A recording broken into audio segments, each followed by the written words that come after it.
আদম আলাইহিস সালামকে রব্বুল আলামিন সৃষ্টি করেছেন এই আশুরার দিনে। ওয়া নাফাখতু মিন রূহি, আদম আলাইহিস সালামকে রব্বুল আলামিন রূহ দিয়েছেন এই আশুরার দিনে। আদম আলাইহিস সালামের বাম পাজর থেকে হযরত হাওয়াকে সৃষ্টি করেছেন এই আশুরার দিনে, এবং এই দুইজনকে আল্লাহ রাব্বুল আলামিন জান্নাত থেকে নামিয়ে দিয়েছেন আশুরার দিনে।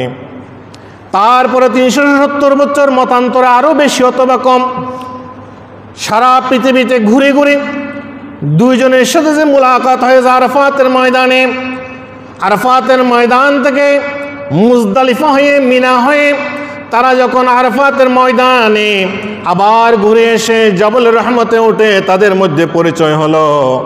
এই পরিচয় হওয়ার পরে তাওবা কবুল হয়েছে। আল্লাহ রাব্বুল আলামিন তাওবা কবুল করেছেন এই আশুরার দিনে।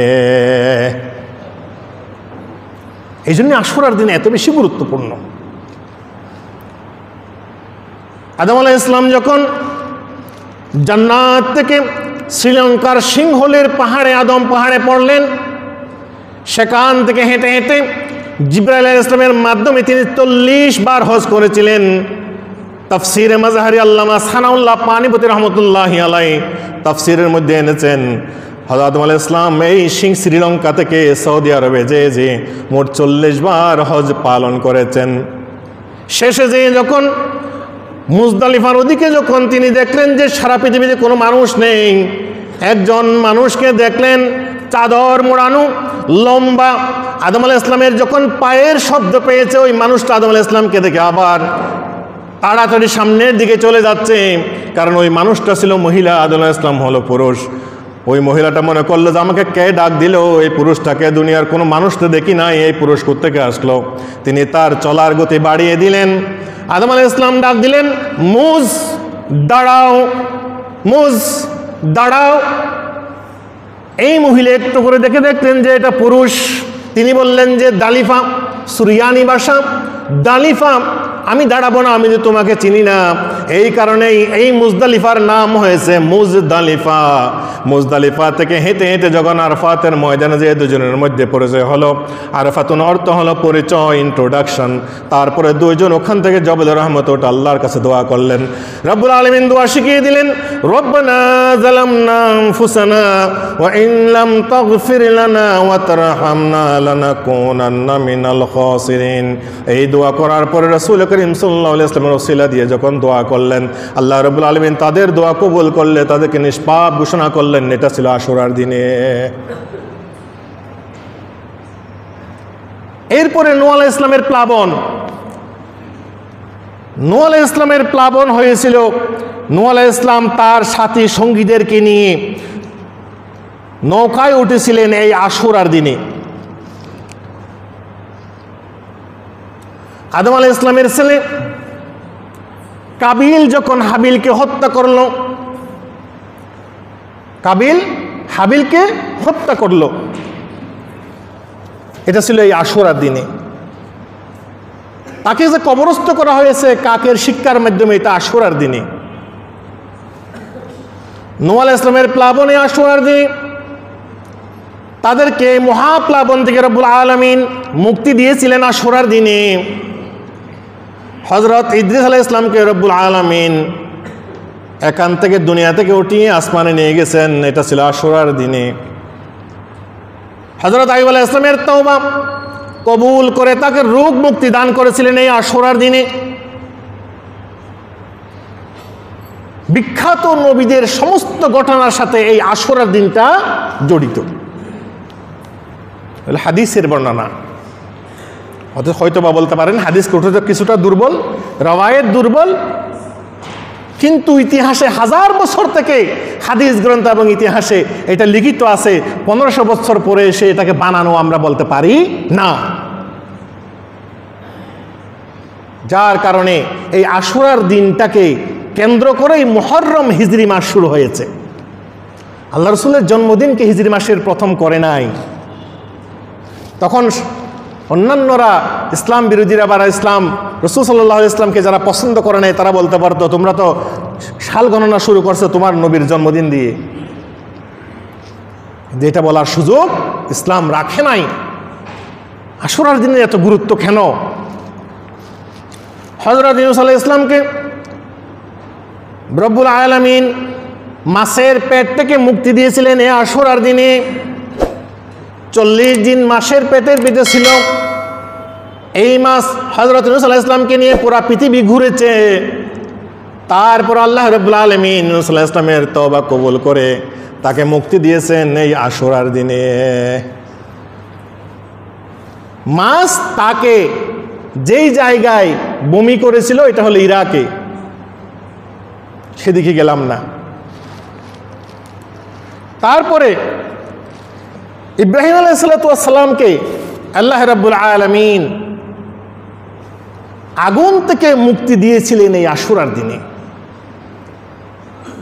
এবং হযরত ইব্রাহিম আলাইহিস সালামের সময় এই আশুরার দিনের পবিত্রতার জন্য, আশুরার দিনের মহত্ব মাহাত্ম্যের জন্য এই আশুরার দিনে কাবাগরের দরজা খোলা রাখা হতো। কাবাগরের দরজা খোলা রাখা হতো যেন সাধারণ পাবলিকরা কাবাগরের ভিতরে ঢুকতে পারে। এই জন্য আমি প্রথমেই বলেছি, সৃষ্টির শুরু থেকে কিয়ামত পর্যন্ত একটা দিন সবচেয়ে লম্বা ইতিহাস নিয়ে দাঁড়িয়ে আছে, সেটা হলো আশুরার দিন। এত ইতিহাস এই একটা তারিখকে ঘিরে, ইতিহাসে আর কোনো ঘটনা নাই, আর কোনো ঘটনা নাই।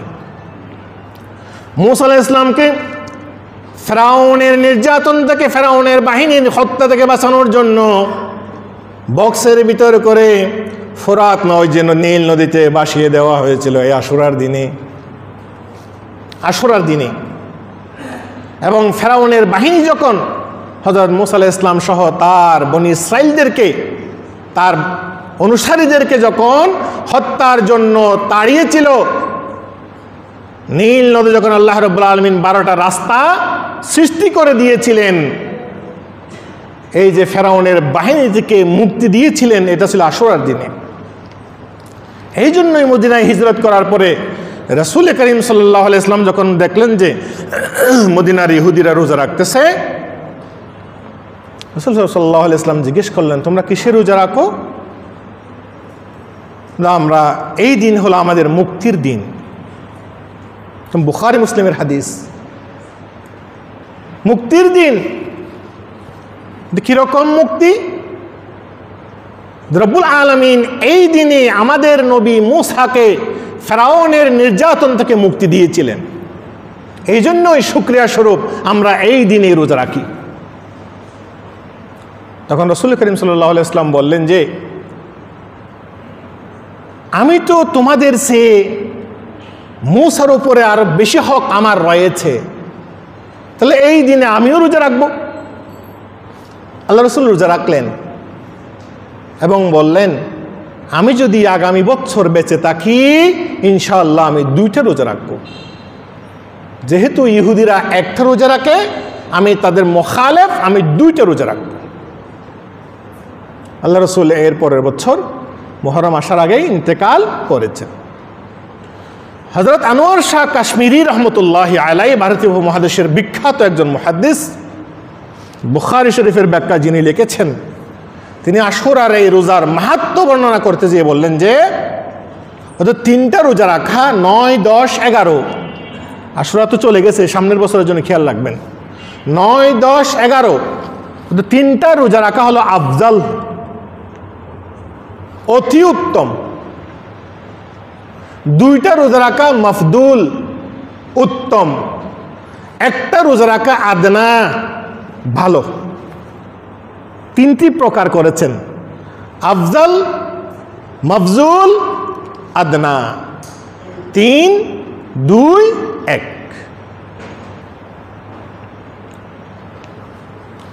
এই আশুরার দিন রব্বুল আলামিনের এই হিকমত, ইতিহাসের এই দৈর্ঘ্যতা, এরপরে সর্বশেষ যে ঘটনাটা আমাদের সামনে যোগ হয়েছে সেটা হলো কারবালার ইতিহাস। কারবালার ইতিহাসটা যোগ হওয়ার কারণে আশুরা আমাদের কাছে আরো বেশি গুরুত্ব পেয়েছে। আশুরা আমাদের কাছে আরো বেশি গুরুত্বপূর্ণ হয়েছে, যেহেতু আহলে বাইতের উপরে এজিদের বাহিনী এমনভাবে হত্যা যজ্ঞ চালিয়েছিল, পৃথিবীর ইতিহাসে রসুল করিম সাল্লাল্লাহু আলাইহি ওয়াসাল্লামের আহলে বায়ত, সাহাবায়ে কেরাম, নারী পুরুষ শিশু সকলের ওপর এরকম নির্যাতন ইতিহাস যদি আপনারা পড়েন, চোখের পানি কেউ ধরে রাখতে পারবেন না। এই জন্য কারবালার ইতিহাস লিখতে গেলে যারা কারবালার ইতিহাসকে গভীরভাবে লিখেছেন তাদেরকে কোনো না কোনোভাবে একটা তুহমত দেওয়া হয়েছে। বর্তমানেও বলা হচ্ছে এজিদ নামাজি ছিল, এজিদ ইবাদত গুজার ছিল। বর্তমানে অনেকেই বলতেছে যে এজিদ যোগ্য শাসক ছিল, হযরত হোসাইনের কাছে এরকম যোগ্যতা ছিল না। নাউযুবিল্লাহি মিন যালিক। সেই যুগে সর্বশ্রেষ্ঠ মানুষ ছিলেন হযরত হোসাইন রাদিয়াল্লাহু তাআলা আনহু। রব্বুল ইজ্জত আল্লাহ রসুলকে দিয়ে ঘোষণা করিয়েছেন সৈয়দে শাবাব আহলিল জান্নাহ, জান্নাতে সমস্ত মানুষের সর্দার, শুধু যুবকদের সর্দার নয়, কারণ জান্নাতে সমস্ত মানুষ কি যুবক হয়ে প্রবেশ করবে। এই জন্যই হযরত হোসাইন এবং হাসান হলেন জান্নাতে সমস্ত পৃথিবীর সমস্ত ইমানদারের সর্দার, সমস্ত ইমানদারের সর্দার। হযরত ইউসুফ আলাইহিস সালাতু ওয়াস সালামকে কূপ থেকে আল্লাহ রাব্বুল আলামিন তুলে মুক্তি দিয়েছিলেন, তার বাবার হাতে ফেরত দিয়েছিলেন এই আশুরার দিনে। হযরত ঈসা আলাইহিস সালামকে আসমান উঠিয়ে নিয়েছেন এই আশুরার দিনে। বর্ণনার এদিক থাকতে পারে, কিন্তু ইতিহাসের সাথে আশুরার যে সম্পর্ক, এটাকে কেউ আমরা অস্বীকার করতে পারবো না। হযরত আদম আলাইহিস সালামের সন্তানদের মধ্যে একজনের নাম ছিল সামি। এই সামের নাম অনুসারে একটা সভ্যতা গড়ে উঠেছিল। সেই সভ্যতা ছিল বর্তমান তুরস্কের উত্তরাংশ এবং ইরাকের একটা অংশ, যেটা ফুরাত নদীর তীরে, অর্থাৎ বর্তমান যে টাইগ্রিস নদী, ইরাকের ফুরাত নদীর তীরে একটা সভ্যতা, একটা দেশ, একটা সমাজ গড়ে উঠেছিল। এই সমাজের নাম ছিল সেমিটিক সভ্যতা, সামিয়া। এই সেমিটিকরা খ্রিস্টপূর্ব 2500 বছর আগে, অর্থাৎ হযরত ঈসা আলাইহিস সালাম আসারও 2500 বছর আগে, ঈসা আলাইহিস সালামের যেদিন জন্ম হয়েছে ওই দিনের আগের সালকে বলা হয় খ্রিস্টপূর্ব, আর ঈসা আলাইহিস সালামের জন্মের পর থেকে বলা হয় খ্রিস্টাব্দ। ঈসা আলাইহিস সালামের জন্মের 2500 বছর আগে এই সেমিটিক সভ্যতা, তাদের যে রাজধানী ছিল, এই রাজধানীর নাম ছিল আশুরা, এবং তাদের একটা দেবতা ছিল, দেবতার নাম রেখেছিল তারা আশুরা। কারণ তারাও এই আশুরাকে তারা কি করত? পবিত্র জ্ঞান করত। তারা অমুসলিম হতে পারে, হয়তোবা সে যুগের কোনো নবীর অনুসারী ছিল, সেখান থেকে তারা বিচ্যুত হয়ে মূর্তি পূজা করেছে, কিন্তু ইতিহাসকে তারা ধরে রেখেছিল। সেই সেমিটিক সভ্যতা হলো পৃথিবীর মধ্যে সবচেয়ে উন্নত সভ্য জাতি ছিল তারা। সেই সময় তারা বিশাল বিশাল দালান কোঠা, শিক্ষা ব্যবস্থা, তাদের ইতিহাস এখনো বই পুস্তকে সেমিটিক সভ্যতা নামে পাওয়া যায়। আপনি গুগলে সার্চ দিলেও পাবেন সেমিটিক সভ্যতা। তারাও এই আশুরাকে কি করত? সম্মান করত, এই দিনটাকে সম্মান করত। এই আশুরার ইতিহাস দীর্ঘ ইতিহাস, এবং কিয়ামত পর্যন্ত, কিয়ামত সংঘটিত হবে আশুরার দিনে। আশুরার দিনে কিয়ামত সংঘটিত হবে। এই জন্য আশুরার দিনটার গুরুত্ব বেশি। আগেকার সময়ে মাসে 3টা রোজা ফরজ ছিল। মাসে কয়টা রোজা? 3টা রোজা ফরজ ছিল। 3 × 12 = 36টা। অনেক বর্ণনা অনুযায়ী সেখানে এই আশুরার 3টা রোজা তারা গণ্য করত। আমরা রোজা রাখি 30টা ফরজ, আর পূর্ববর্তী জাতিরা মাসে 3টা করে 3 × 12 = 36টা রোজা রাখত। তো 36টা রোজা রাখলে একটা রোজায় যদি 10 গুণ সওয়াব হয়, তাহলে 3 360, 36 গুণ 10, 360, 360 দিনের সওয়াব তাদের আমল নামায় লেখা হতো। আর আমরা রোজা রাখি, যেহেতু একটা রোজা রাখলে 10টা সওয়াব, একটা নেক করলে, ভালো কাজ করলে 10টা সওয়াব, আর আমরা 30টা রোজা রাখি, তাহলে আমরা পাচ্ছি 300 দিনের সওয়াব। কারণ চন্দ্র বৎসর হলো 360 দিনে। এই জন্যই রমজানের পরে শাওয়াল মাসে আরো 6টা রোজা আমাদের জন্য নফল হিসেবে আল্লাহ রসুল রেখেছেন। ওই 6টা রোজা রাখলে 60 দিনের সওয়াব যোগ হয়ে আমাদের আমল নামেও 360 দিনের সওয়াব যোগ হয়ে যায়। সুবহানাল্লাহ। এটা হলো অপশনাল বিষয়। যারা স্কুল কলেজ মাদ্রাসায় পড়ে তাদের একটা অপশনাল বিষয় থাকে। A+ যদি নাম্বার কম হয় তাহলে ওই অপশনাল বিষয়ের নাম্বারটা যোগ হয়ে তার A+ হয়ে যায়। অপশনাল পরীক্ষা না দিলেও কিন্তু তার রেজাল্ট হবে। আমার এক চাচাতো ভাই রাগ করে মাদ্রাসার মান্তিকের অপশনাল পরীক্ষা দেয় নাই, অর্ধেকে চলে আসছে। তাকে এক হুজুর বকা দিছে সুফিয়া আলিয়াতে, অর্ধেকে চলে আসছে আর পরীক্ষা দেয় নাই। কিন্তু পরীক্ষার রেজাল্ট হওয়ার পর দেখতে পেল সে ওই পরীক্ষাটা দিলে তার ফার্স্ট ক্লাস চলে আসতো। অপশনালের গুরুত্ব বুঝাচ্ছি। তাহলে এই 6টা রোজা আমাদের জন্য রব্বুল আলামিন কি রেখেছেন? অপশনাল। তাহলে দেখেন কারবালার ইতিহাসের সাথে হযরত হুসাইন এবং ইয়াজিদের মধ্যে তাফরিক, হক এবং বাতিল। বাংলাদেশের একটা ম্যাগাজিন রাজশাহী থেকে বের হয়, সেখানে তারা স্পষ্ট লিখেছেন নাউজুবিল্লাহ, হযরত হুসাইন এবং ইয়াজিদের এই ঘটনা হক বাতিলের সংঘর্ষ ছিল না। নাউজুবিল্লাহি মিন যালিক। কারণ যদি কারবালার এই ঘটনা হক বাতিলের সংঘর্ষ না হয়, সৎ এবং অসতের সংঘর্ষ না হয়, ইসলাম এবং ইসলাম বিরোধীদের সংঘর্ষ না হয়, কিয়ামত পর্যন্ত ইমানদারের মধ্যে মুসলমান নামদারি জালেম শাসক আছে, এটা আমরা বুঝতে পারতাম না। কারণ ইয়াজিদ তো সাহাবার ছেলে ছিল, তার তো ইমান ছিল, নামাজ দোয়া একটু কম পড়তো সেটা ঠিক আছে, আমল কম ছিল সেটা ঠিক আছে, কিন্তু ইয়াজিদকে তো এ পর্যন্ত কেউ কাফের বলতে পারে নাই। ইয়াজিদকে কেউ কাফের ঘোষণা দিতে পারে নাই। সে মুনাফিক ছিল, নেফাকি ছিল, তার মধ্যে অশ্লীলতা পাওয়া গিয়েছে। কিন্তু ইমানদার আহলে বাইতের মুহাব্বতদারি কোনো ইমানদার ইয়াজিদকে মুহাব্বত করতে পারে না। কেউ যদি বলে যে কারবালার ময়দানে ফোরাত নদীর তীরে যেখানে হযরত হুসাইনকে হত্যা করা হয়েছে, শহীদ করা হয়েছে, সেখানে তো ইয়াজিদ ছিল না। সে উবাইদুল্লাহ ইবনে জিয়াদের নেতৃত্বে সিমার সহ আরো অন্যান্যরা হযরত হুসাইনকে হত্যা করেছে।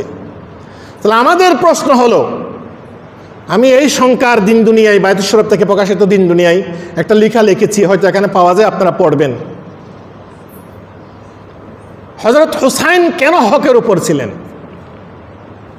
1 নম্বর ইজমা, কোরআন হাদিস, ইজমা কিয়াস। ইজমার 2টা রুকন, আজিমত এবং রুখসত। আজিমত, রুখসত। আজিমত হলো দৃঢ়ভাবে আঁকড়ে ধরা, রুখসত অর্থ হলো ছেড়ে দেওয়া। হযরত হুসাইন যদি ইয়াজিদের বিরুদ্ধে রুখে না দাঁড়াতো, তার হাতে বায়াত গ্রহণ করত, কিয়ামত পর্যন্ত মুসলমানরা মাথা উঁচু করে দাঁড়িয়ে কোনো কথা বলতে পারতো না, বলতে পারতো না। আজিমত। হযরত হুসাইন বলেছেন, আমি বায়াত গ্রহণ করব না, করব না, করব না। কারণ খেলাফত আলা মিনহাজিন নবুয়া, ইয়াজিদের এই খেলাফত, ইয়াজিদের এই রাজত্ব, ইয়াজিদের ক্ষমতা, এটা নবুয়তের ধারার ভিতরে পড়ে নাই, খেলাফতের ধারার ভিতরে পড়ে নাই। এটা হলো রাজতন্ত্র। এটাকে আমি হুসাইন রাসূলের নাতি সমর্থন করতে পারি না। ইতিহাসে লেখা আছে হযরত মাওলানা আবুল কালাম আজাদ রহমতুল্লাহি আলাই ভারতীয় কংগ্রেসের সভাপতি ছিলেন, ব্রিটিশ আমলে ভারতের শিক্ষামন্ত্রী ছিলেন। নেহেরু, গান্ধী ওদের সাথে ওনার মন্ত্রিত্ব ছিল। বড় আলেম, কিন্তু ওনার তাফসিরও আছে, কোরআনের তাফসির, অনেক ইতিহাস গ্রন্থ আছে, রসুলের জীবনী আছে। এরকম আলেম ভারতীয় উপমহাদেশে কয়েকজন আছে কিনা সন্দেহ। উনি কারবালার যে ইতিহাস লিখেছেন সেখানে তিনি উল্লেখ করেছেন, এজিদের সামনে যখন হজরত হুসাইনের মাথা নেওয়া হলো, আহলে বাইতকে যখন বেঁধে নেওয়া হলো, সে নাকি আফসুস করেছিল। দামেস্কে ছিল তার রাজধানী, রাজধানীতে তার প্রাসাদে বসে সে আফসুস করেছে।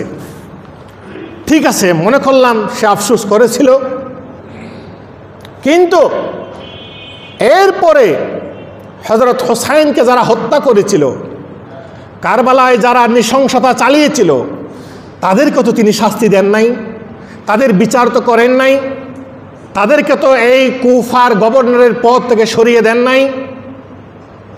এবং এরপরে কারবালার ঘটনার পরে 3 বছর এজিদ বেঁচে ছিল। এজিদ কি করেছে? প্রথমে মদিনায় আক্রমণ চালিয়েছে। মদিনায় রসুলের রওজায় 3 দিন, ঐতিহাসিকদের মধ্যে 30 দিন আজান নামাজ বন্ধ ছিল। ঘোড়া গাদা যা ছিল সব মসজিদে নববীর ভিতরে সে বেঁধেছিল। পায়খানা প্রস্রাব করে মসজিদে নববীকে তছনছ করে দিয়েছিল। হাজার হাজার রসুল সাল্লাল্লাহু আলাইহি ওয়াসাল্লামের সাহাবায়ে-কেরামকে হত্যা করেছে এবং মদিনার নারীদেরকে ধর্ষণ করেছে। জজবুল কুলুব ইলা দিয়ারিল মাহবুব, হৃদয়ের টানে মদিনার পানে, হযরত আব্দুল হক মুহাদ্দিস রাহমাতুল্লাহ আলাইহির লেখা এই কিতাবটা বাইদুশাহের মরহুম হুজুর কেবলা আব্দুল জব্বার সাহেব রহমতুল্লাহ আলাইহি বাংলা অনুবাদ করেছেন। হৃদয়ের টানে মদিনার পানে, এই বইটা কিনে আপনারা ইতিহাস পড়বেন। কারবালার কিছু ইতিহাস মদিনায় যে হত্যাযজ্ঞ চালিয়েছিল এই কিতাবের ভিতরে আছে। হাতের কাছে যেই বই পাবেন, আমি রেফারেন্সটা দিলাম, সেই ইতিহাস যদি আপনি পড়েন, ঈমান থাকলে গায়ের পশমগুলো খাড়া হয়ে যাবে। এজিদ যদি দোষী না হয়, তাহলে মদিনার এই হত্যাযজ্ঞ এজিদের জীবিত অবস্থায় তার সেনাবাহিনী কিভাবে চালিয়েছে। মদিনার হত্যাযজ্ঞ শেষ করার পরে তার বাহিনী গিয়েছে মক্কায়, আল্লাহর ঘরকে অবরুদ্ধ করেছে, সাহাবায়ে-কেরামদেরকে হত্যা করেছে, আল্লাহর ঘরে আগুন ধরিয়ে দিয়েছে। সেখানে একটা নিদর্শন ছিল, হযরত ইব্রাহিম আলাইহিস সালামের ওই কুরবানির ছাগলের নিদর্শন, কত সময় মনে হয় বলেছিলাম আমি হয়তোবা। সেই নিদর্শনটা তছনছ করেছে, আল্লাহর ঘরকে ধ্বংসযজ্ঞ চালিয়েছে, হত্যাযজ্ঞ চালিয়েছে। তাহলে কারবালার এই ঘটনা, মদিনা আক্রমণের ঘটনা, মক্কা আক্রমণের ঘটনা, এজিদের এই 3-4 বছরের শাসনামলে ইতিহাসের এই জঘন্যতম ঘটনাগুলো এজিদ ঘটিয়েছে। এই জন্য কোনো ইমানদার পুরুষ মহিলা এজিদকে মুহাব্বত করতে পারে না, পারে না, পারে না। হযরত হুসাইন রাদিয়াল্লাহু তাআলা আনহু এবং হাসান রাদিয়াল্লাহু তাআলা আনহু,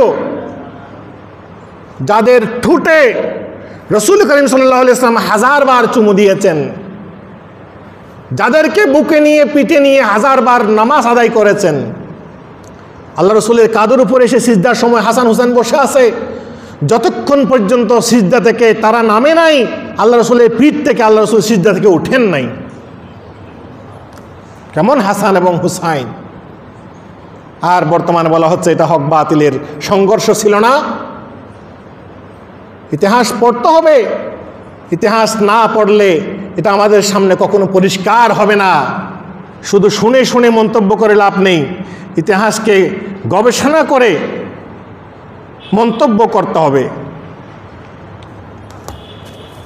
এই জন্য সম্মানিত হাজিরিন, এই আশুরার দিন দীর্ঘ ইতিহাস ধরে আছে আশুরার দিনের সাথে, যার কারণে আশুরার দিনটা পৃথিবীর শুরু থেকে শেষ পর্যন্ত একই ইতিহাসের সাথে গাঁথা রয়েছে। সেখানে আরেকটা মর্মান্তিক ইতিহাস যোগ হয়েছে, সেটা হলো কারবালার এই মর্মান্তিক ইতিহাস। যার কারণে মুসলমানদের কাছে এই দিনটা অত্যন্ত গুরুত্বপূর্ণ, অত্যন্ত গুরুত্বপূর্ণ। বিবিধ কারণ আছে। সম্মানিত হাজরিন, ইনশাআল্লাহ আশুরার এই দিনে আগামী বছর আমরা এই কথাগুলো মনে রাখার চেষ্টা করব এবং এই সংক্রান্ত যেই ছোট ছোট বইগুলো পাওয়া যায়, আমি যে বললাম জাজবুল কুলুব ইলা দিয়ারিল মাহবুব, এই বইটা আপনারা সংগ্রহ করবেন এবং মা সাবাতা মিনাস সুন্নাহ ফি আইয়ামিস সানা, আব্দুল হক মুহাদ্দিস দেহলভী রহমতুল্লাহর আরেকটা বই, বিখ্যাত একটা বই, এটা হলো 12টা মাসের গুরুত্বপূর্ণ ঘটনাবলী নিয়ে তিনি একটা হাদিসের রেফারেন্স দিয়ে একটা বই রচনা করেছেন, সেটাও বাংলা অনুবাদ হয়েছে, ইসলামিক ফাউন্ডেশনে পাওয়া যায়। সেখানেও এরকম কথাগুলো উল্লেখ রয়েছে। সুতরাং আমাদের জানা দরকার, বোঝা দরকার, বুঝে মন্তব্য করা দরকার। আমি এমন কোনো বিষয়ে মন্তব্য করব না যেটা আমি পাই নাই। আমাকে বলতে হবে যে এটা আপনি জানেন কিনা, বলতে আমি এখনো কোনো কিতাবে পাই নাই, হুট করে এটা নাই, এটা বেদাত, এরকম কথা বলা যাবে না। নাম বলবো না, একজন বড় আলেম, তাকে প্রশ্ন করা হয়েছিল সালাতুত তাসবিহ নামাজ ইসলামে আছে কিনা। উনি বলে দিয়েছেন যে নাই, এটা বেদাত। হুট করে বলে দিয়েছেন, এটা সব জায়গায় চলে গেছে, ভাইরাল হয়েছে। আমাদের বাড়িতেও আমার আম্মা আমাকে জিজ্ঞেস করলেন যে তোদের গানিকা বড় সুরুজুর পড়েছেন, তোর দাদা পড়েছেন, তোর বাবা পড়েছেন, আমাদেরকে বলছে, আমরাও পড়তেছি। এখন শুনলাম যে সালাতুত তাসবিহ নামাজ বলে নাই। তখন আমিও টেনশনে পড়ে গেলাম, বললাম দেখি উনি যে বড় আলেম বলেছেন, এটার কোনো সূত্র বা হাদিসটা নাকি উনি পায় নাই। খুঁজতে খুঁজতে তিরমিজি শরীফের সহিহ হাদিস পেয়ে গেলাম সালাতুত তাসবিহর উপরে। সুবহানাল্লাহ। এই জন্যই কথা বলার সময় একটু রেখে বলতে হবে, রেখে বলতে হবে। সম্মানিত হাজিরিন, সময় শেষ। যারা সুন্নত আদায় করেন, স্যার সুন্নত আদায় করেন। ওয়া আখিরু দাওয়ানা আলহামদুলিল্লাহি রাব্বিল